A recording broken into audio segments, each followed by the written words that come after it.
3 behavior-based questions you can use in your next interview. Behavior-based interviewing is one of my favorite things because it tells you how past behavior is an indicator of future performance. And I want to give you 3 behavior-based questions that you can use. But before we do that, I want to talk about the cost of replacing employees, because this is a good justification as to why we want to spend the time on this.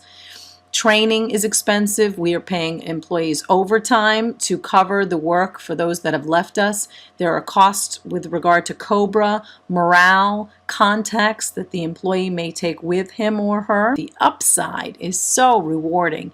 It does save time and money in the long run. So I'm going to give you the 3 behavior-based questions, and of course you're going to need to write them down. Number 1, tell me about a time when you had a conflict with a coworker.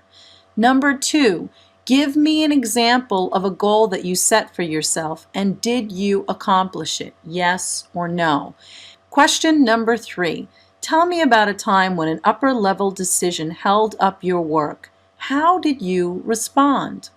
What we are looking for is the candidate to give answers in the past tense.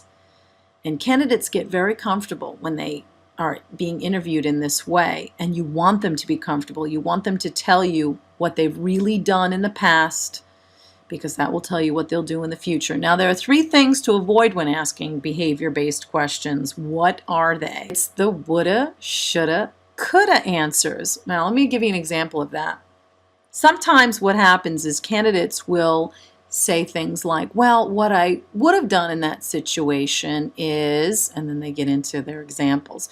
Or what I could have done in that situation is, and that's not what you want to hear.